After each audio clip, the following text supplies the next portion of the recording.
Good morning, everybody. It's late July 2026, and two of the most powerful militaries in the Middle East are staring at each other across a map that neither one of them controls. This isn't Iran. This isn't Hamas. This isn't some non-state militia running around with rusted rockets. This is Israel and Turkey, two NATO-adjacent, US-armed, regionally dominant powers, and over the last 18 months, their relationship has gone from frosty allies to something analysts are now openly calling a strategic rivalry. Not a spat, not a diplomatic tiff, a rivalry with red lines, deconfliction channels, and militaries operating inside the same country without ever officially talking to each other. And that country is Syria. We'll get to why Syria became the chessboard in a minute, but first, the comparison anchor, because you need this to understand the stakes.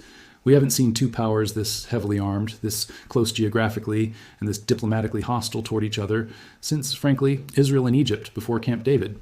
Except this time, both sides have fifth-generation fighter jet ambitions, both sides have blue water-adjacent navies, and both sides have a president or prime minister who cannot resist posting about the other one on social media.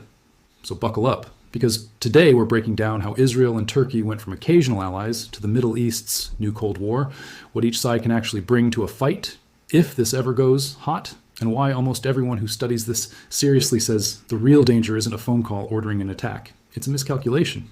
A drone that strays too far. A convoy that gets misidentified. That's the sentence you want to remember for the next 20 minutes. And stick around for the back half, because we're going to walk through the actual hardware. The F-35, the S-400, Turkey's homegrown KAAN fighter, and why Washington is sitting right in the middle of this trying to decide who gets what. That conversation alone could reshape the air power balance of the entire Eastern Mediterranean, and it's happening right now, not in some hypothetical future. And stay for the middle section too, because there's a maritime and energy angle brewing quietly around Cyprus that barely anybody outside the region is paying attention to yet, and it might end up mattering just as much as anything happening in Syrian airspace. So let's set the table. For most of the last 2 decades, Israel and Turkey were the two default allies in a rough neighborhood. One Jewish majority, one Muslim majority, both west-facing, both militarized, both usually finding a way to work together even when the rhetoric got ugly. This wasn't always smooth. There were real ruptures along the way, most notably after the Mavi Marmara flotilla incident back in 2010, when Israeli commandos boarded a Turkish aid ship trying to break the Gaza blockade, and the resulting clash killed several Turkish nationals aboard. Relations went cold for years after that, then slowly, grudgingly thawed, because both governments understood there was more to gain from cooperation than from permanent hostility. Trade between the two countries kept growing even through the coldest diplomatic periods, and intelligence and military channels kept a baseline of communication open behind closed doors, even when the public rhetoric suggested otherwise. That's the muscle memory both sides are working from, decades of cycling between crisis and quiet accommodation. What's different this time is that the underlying facts on the ground changed permanently. That framework effectively ended with the Gaza war that began after October 7th, 2023. Erdogan positioned himself as one of Israel's loudest critics on the world stage, and Netanyahu, for his part, has increasingly started treating Turkey not as an awkward partner, but as an emerging threat. But rhetoric is cheap. What actually broke the old relationship wasn't Twitter fights, it was Syria. When Bashar al-Assad's government collapsed in December 2024, it created a vacuum, and both Israel and Turkey rushed into it with completely incompatible goals. Turkey backed the new interim government under Ahmed al-Sharaa and wants a stable, functioning centralized Syrian state, largely because Ankara sees a strong Damascus as the best way to finish off the Kurdish-led Syrian Democratic Forces near its border, the SDF, which Turkey considers an extension of a group it's fought for decades. Israel wants almost the opposite. Israel does not want a strong, consolidated Syrian government, especially not one aligned with Ankara, because a weak and fragmented Syria means more freedom of movement for the Israeli military to strike whatever it decides is a threat. And Israel has used that freedom extensively. In the first 7 months after Assad fell, Israeli aircraft conducted hundreds of strikes inside Syria, hundreds, expanding what amounts to a military buffer zone in the south, while also hitting sites tied to Turkish assessments further north, including facilities Turkish military teams had inspected at Tias Air Base, Palmyra, and Hama. Think about that for a second. Turkish officers show up, walk a site, assess it as a potential future base, and shortly after, Israeli munitions show up instead. That's not a coincidence anybody in Ankara is willing to write off as bad luck. That's a message. Delivered the same way Israel delivers most of its messages in this region, without a press conference. So Turkey wants a strong, centralized Syria that can absorb the SDF and stabilize the country under Ankara's umbrella, and Israel wants exactly the opposite, a Syria too fractured and too weak to ever host a serious Turkish military footprint on Israel's northern doorstep. two allies of the same government in Damascus, pulling in opposite directions on the single question that actually matters, whether Syria ends up strong or stays weak. It's like two contractors hired by the same homeowner, except one of them wants to rebuild the whole house, and the other one's been quietly removing load-bearing walls at night. Something's got to give eventually, and right now what's giving is patience, not policy. So now you've got Turkish-backed reconstruction on one side and Israeli-enforced fragmentation on the other, both operating in the same physical space, sometimes the same week, sometimes the same convoy route. And here's the sentence that should stick with you. The danger here was never that Erdogan wakes up one morning and orders Turkish jets to engage Israeli jets on purpose. Officials on both sides have been surprisingly disciplined about not converting rhetoric into troop movements against each other directly. The actual danger is mechanical. It's a misidentified drone. It's a Turkish resupply convoy that an Israeli strike cell reads as something else. It's an accident that neither government wanted, that both governments then have to respond to publicly because their own populations are watching. To manage exactly that risk, Israel and Turkey quietly built a technical deconfliction channel through Azerbaijani mediation, similar in spirit to the arrangement Israel once had with Russia when Moscow was operating inside Syria. Both governments insist, very pointedly, that this channel is not a step toward normalization. It's plumbing, not friendship. It exists purely so that when Israeli jets and Turkish-backed forces are operating in overlapping airspace, somebody picks up a phone before somebody pulls a trigger by mistake. Turkey, for its part, has drawn 3 specific red lines around Syria, and none of them, interestingly, require Turkey to attack Israel directly, which tells you a lot about how contained both sides are trying to keep this. First, if the integration talks between the SDF and Syria's new national army completely collapse, Turkey has said it may intervene militarily against the Kurdish forces itself, and any Israeli obstruction of that would be treated as a serious problem. Second, any large-scale Israeli occupation of southern Syria is a red line. And third, anything that directly threatens the survival of the al-Sharia government in Damascus is a red line. Notice the pattern. Turkey isn't drawing a line that says, if Israel does X, we invade Israel. It's drawing lines that say, if Israel does X in Syria, we respond in Syria. That's a rivalry designed, at least on paper, to stay contained to a third country's territory. Whether that containment holds is a different question entirely. Now let's talk about the rhetoric, because this is where things have gotten genuinely wild over the last several months, and it deserves its own breakdown. Netanyahu has publicly accused Erdogan of, quote, accommodating Iran's terror regime and its proxies, and of cracking down on Turkey's own Kurdish population while claiming the moral high ground. Turkish officials responded by calling Netanyahu the Hitler of the era, which, sure, that's a phrase you can use, I guess, if you're trying to make sure absolutely nobody in the room thinks you're the reasonable one. Erdogan himself has said Israeli operations in Syria and Lebanon have risen to a level that threatens Turkey too, and separately described Israel's government as war-addicted, actively trying to ignite a wider regional conflict. Israel naturally denies that framing entirely. And then in June 2026, Israel played a card it had sat on for decades. The Israeli cabinet unanimously voted to formally recognize the Armenian genocide, something Jerusalem had avoided for years, specifically to protect its relationship with Ankara. Foreign Minister Gideon Saar called it a long overdue act of moral and historical justice. And look, on its own, sure, that's a defensible position. More than 24 countries already recognize it. But the timing here is not subtle. This is a country that spent decades declining to use that word specifically to avoid upsetting Turkey, suddenly discovering its moral clarity the same month its relationship with Turkey completely craters. Turkey's foreign ministry fired back hard, accusing Israel of trying to cover up its own conduct in Gaza by, in their words, weaponizing history. And here's the kicker. The actual Knesset vote to make this binding law got postponed until after Israel's October elections, reportedly under pressure not just from Turkey but from Azerbaijan, one of Israel's closest defense and energy partners, who apparently made a few phone calls of their own, so even the moral clarity move has an asterisk on it. That's not a nation making a historic reckoning. That's a nation loading a diplomatic weapon, deciding not to fire the second half of it yet, and leaving it sitting on the table where Ankara can see it. And it's worth sitting with just how long this specific weapon sat in the drawer. Israeli officials had reportedly discouraged this exact recognition debate as far back as 2019, out of concern it might help Erdogan politically ahead of a Turkish election. And a sitting Israeli foreign minister was on record barely a year before all this calling the events of 1915 a tragedy rather than a genocide. Nothing about the historical record changed in that window. What changed was the state of the relationship, and once Ankara stopped being useful to keep happy, the vocabulary shifted overnight. That's not a knock exclusively on Israel, by the way. This is just how states behave when a partnership curdles. Moral language becomes leverage almost immediately, And everybody involved knows it, even while nobody involved will admit it out loud. All right, let's get into the hardware, because this is the part you actually came for. If this rivalry ever stopped being cold, what would each side actually bring to the table? And I want to walk through this like an actual comparison, not a highlight reel, because the honest answer is more complicated than who wins. Start with raw numbers, because on paper, Turkey looks bigger almost everywhere. Turkey fields something in the range of 450,000 to 480,000 active personnel, compared to roughly 170,000 for Israel, though Israel's reserve mobilization system closes a lot of that gap fast.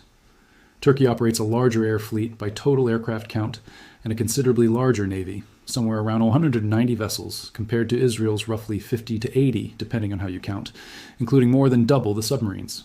Turkey's army also outguns Israel on main battle tanks. On paper, Turkey is the second largest military in NATO, full stop, and that's not a small thing to have sitting on your northern flank. But raw headcount is the wrong way to read this, and here's why. Israel's structural advantage has never been about mass, it's about qualitative air power and precision strike depth, the exact same principle we've talked about on this channel with other conflicts. Israel fields a larger dedicated fighter and attack aircraft component relative to its size, operates the F-35I Adir, a customized Israeli variant of the F-35 with its own electronic warfare suite that no other F-35 operator in the world gets to touch. Not even the United States Air Force gets this specific configuration, and maintains what is functionally an undeclared nuclear deterrent, estimated around 90 warheads, which Turkey simply does not have, and as a NATO member without its own arsenal, never will independently. Israel also runs one of the most integrated air defense architectures on the planet, layered from Iron Dome up through Arrow, tied together with real-time sensor fusion that most militaries, including Turkey's, don't currently match. Call the Adir the quiet professional of this whole comparison. It doesn't need to be the biggest jet in the sky, it just needs to make sure nobody sees it coming until it's already left. By raw defense spending, Israel actually outspends Turkey, somewhere around $40 billion a year against Turkey's roughly $30 to $50 billion, depending on which year and which currency conversion you're using, which tells you Israel is getting more capability per dollar out of a smaller, more expensive, more technologically dense force, while Turkey is spending its money on scale, industrial base, and the kind of numbers that let you fight a long war, rather than just a fast one. Turkey's counter-argument is different, and it's not nothing. Turkey has been building an independent defense industrial base for over a decade, specifically because it doesn't want to be dependent on anyone else's approval to rearm, and that's paying off.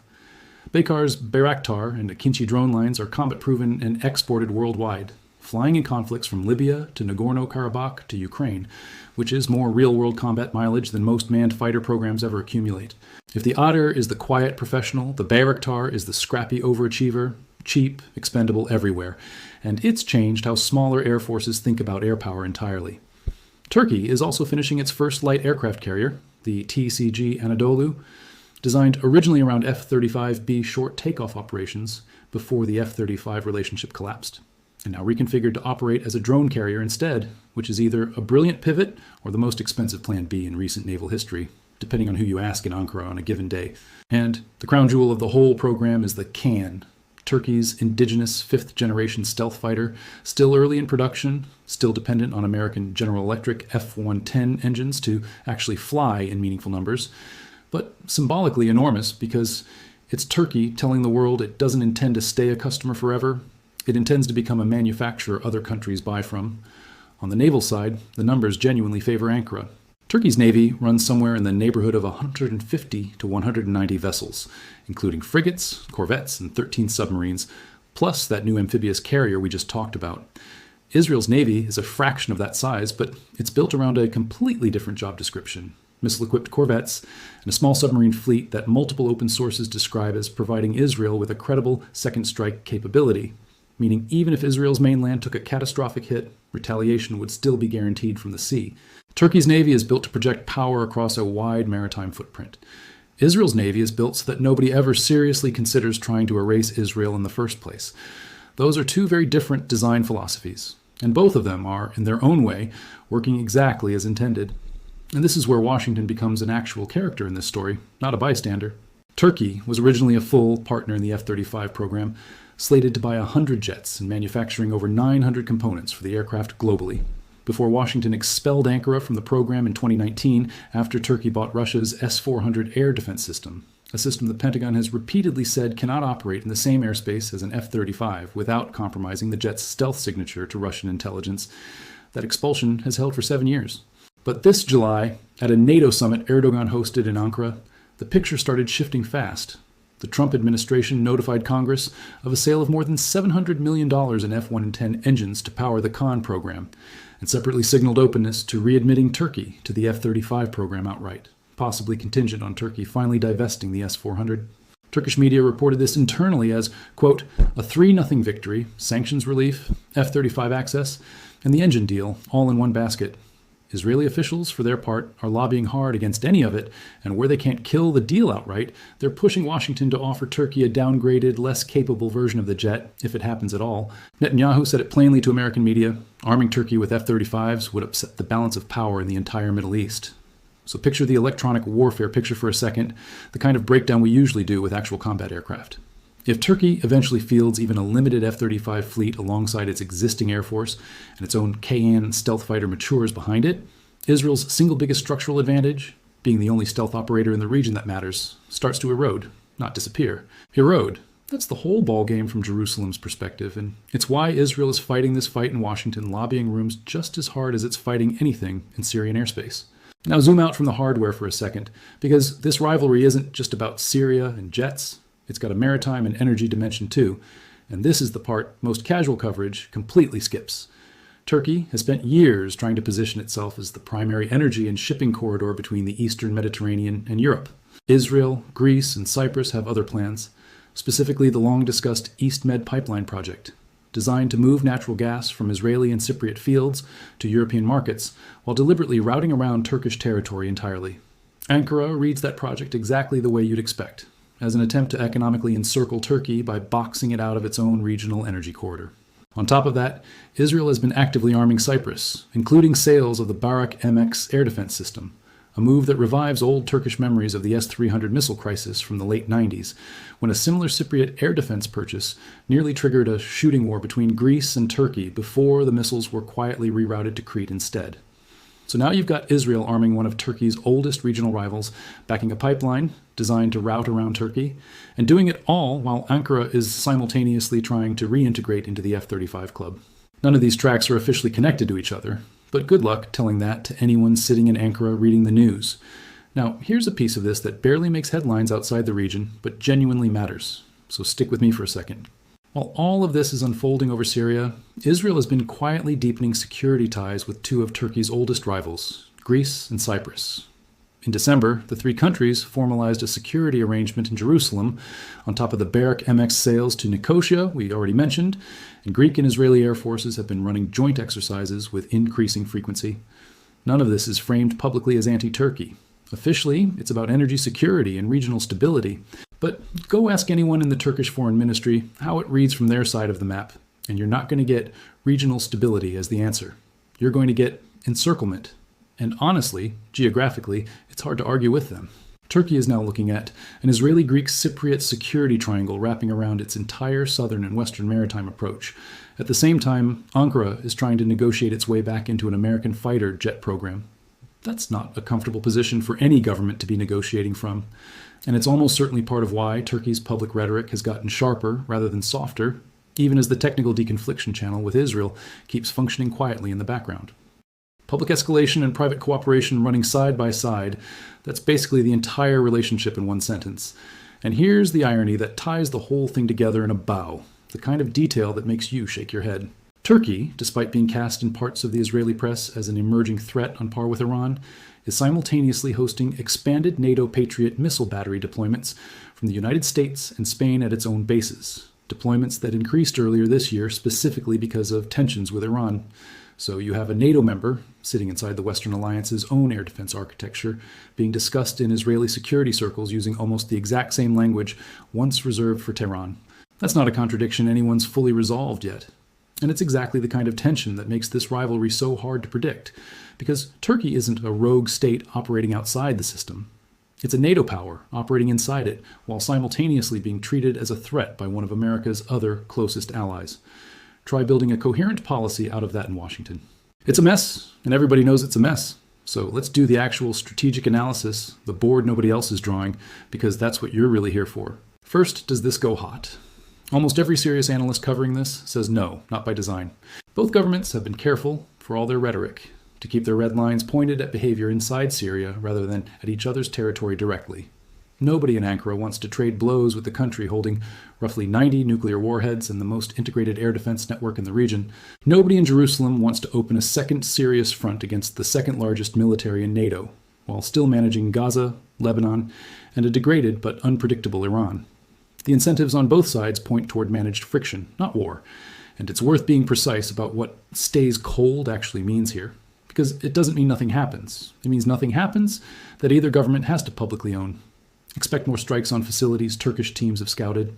Expect more sharp statements traded on social media. Expect the deconfliction channel to get tested, maybe even to fail quietly once or twice in ways neither side publicizes, because admitting a near miss happened would force a response nobody actually wants to make. The floor under this rivalry isn't peace, it's plausible deniability, and plausible deniability is a much more fragile foundation than an actual ceasefire or an actual treaty, because it only works as long as both sides keep choosing not to look too closely at what the other one is doing. Second, watch the F-35 decision, because that single procurement choice is going to tell you more about where this heads than any speech from either leader. If Washington actually readmits Turkey to the program in any meaningful form, that's the United States deciding, functionally, that keeping Turkey inside NATO's tent and away from deeper Russian and Chinese defense cooperation is worth more than preserving Israel's unchallenged stealth monopoly. If Washington slow-walks it or hands Turkey a downgraded variant instead, that tells you Israel's lobbying still carries more weight in this specific fight than Ankara's leverage as a NATO ally. Either outcome reshapes the air power balance for the next 20 years, not the next 20 months. There's also a scenario worth flagging that most coverage completely ignores, which is what happens if Turkey simply gets tired of waiting on Washington altogether. Turkey already has a working relationship with Russian defense suppliers. That's literally how the S-400 ended up in this story to begin with. And Ankara has floated interest in Russian Su-35s in the past when the F-35 door looked permanently closed. If the American approval process drags on too long, or if Israeli lobbying successfully waters it down into something Ankara considers an insult rather than a resolution, Turkey has a fallback option that doesn't run through Washington at all. That outcome would be worse for everybody involved, worse for NATO cohesion, worse for the F-35 program's operational security, and honestly, worse for Israel too, because a Turkey that feels shut out by the West is a far less predictable neighbor than a Turkey that's still negotiating patiently for a seat back at the table. Sometimes, the biggest risk in a negotiation isn't losing, it's dragging it out so long that the other side stops caring whether they win it on your terms at all. Third, keep an eye on the Kurdish integration talks inside Syria, because that's genuinely the tripwire most likely to force someone's hand before anything else does. There was already a formal agreement in place from March 2025 calling for the SDF to merge its forces into Syria's new national army, and that process has stalled repeatedly, partly according to Turkish officials, because Israeli strikes on Syria's presidential palace and defense ministry last year gave the SDF every reason to believe Damascus is too weak to protect anyone who folds into it. If that integration process collapses entirely and Turkey moves militarily against the SDF the way it's repeatedly threatened to, Israel then has to decide, in real time, whether to stay out of it entirely or quietly protect a Kurdish-aligned faction. It's cultivated relationships with for years, going back long before Assad even fell. That decision, more than any tweet from either capital, is the one that could actually convert this from a cold, managed rivalry into something that spills outside Syria's borders and starts looking like direct confrontation instead of parallel operations that happen to overlap. And fourth, don't sleep on the Knesset vote. Right now, the Armenian genocide recognition sits in a strange limbo, a cabinet resolution, but not binding law, deliberately parked until after October's elections. Whoever forms Israel's next government gets to decide whether that vote actually happens, and depending on how relations with Ankara look by then, that vote could either quietly disappear, or it could get revived as exactly the kind of diplomatic escalation Turkey has been dreading since the day the cabinet first approved it. That's the board as it stands right now. A NATO power and a nuclear-armed regional superpower, technically not at war, deliberately not talking directly to each other's militaries, except through a third country's mediation, competing over a broken neighbor's territory, an undersea pipeline route, and a fighter jet contract that Washington hasn't fully decided on yet. It's not the kind of Cold War with tanks lined up at a border. It's quieter than that, and in a lot of ways, more dangerous, because nobody's built the guardrails for it yet the way the last Cold War eventually did. The original Cold War took decades to develop hotlines, arms control treaties, and mutual understanding of where the actual red lines sat. This rivalry is maybe 2 years old in its current form, and it's already operating with live aircraft in shared airspace, competing arms deals moving through the same Washington approval pipeline, and two leaders who communicate more through public statements aimed at domestic audiences than through anything resembling quiet diplomacy. The guardrails other rivalries took a generation to build. This one is trying to improvise in real time through a mediator in Baku and hoping that's enough. And that's really the uncomfortable truth sitting underneath everything we just walked through. Two capable, well-armed governments, both convinced the other one is the aggressor, both managing the relationship well enough to avoid war so far, but neither one actually trusting the other further than they can throw a Bayraktar. That's not stability. That's a truce nobody signed, held together by mutual inconvenience rather than mutual trust. And those are historically the truces that tend not to age well. There's a fifth thing worth watching too, and it's the quietest of all of them, which is exactly why it matters. Watch what happens with Azerbaijan. Baku is currently the only channel keeping Israeli and Turkish militaries from talking past each other in Syria. And Baku is also the same government that reportedly leaned on Israel to delay the Armenian genocide vote. That means one single mid-sized state is simultaneously acting as the safety valve preventing a military accident, and as a lever pulling on Israel's domestic politics. If Azerbaijan's own relationship with either Ankara or Jerusalem ever sours, the mediation channel goes with it, and there's no obvious backup mechanism sitting ready to replace it. A rivalry this large, resting on one mediator's continued goodwill, is not a stable long-term arrangement, it's a stopgap, and stopgaps eventually get tested. What do you think happens first? The F-35 deal actually goes through. The Syria deconfliction channel finally fails? Or does this whole thing just simmer for another 2 years without ever boiling over? Let me know what you think down in the comments. I read every single one of them. If this kind of breakdown is useful to you, do me a favor and hit that like button. It genuinely helps this get in front of more people who care about this stuff. And if you're not subscribed yet, go ahead and do that too so you don't miss the next one, because this story is nowhere near finished. And there's a real chance we're back here in a month talking about whichever one of these 5 tripwires ended up mattering most. Share it with somebody who'd want to understand this instead of just scrolling past another headline about it, the kind of person who keeps asking you what's actually going on over there and never quite gets a straight answer. Thanks so much for watching, and I'll see you in the next one.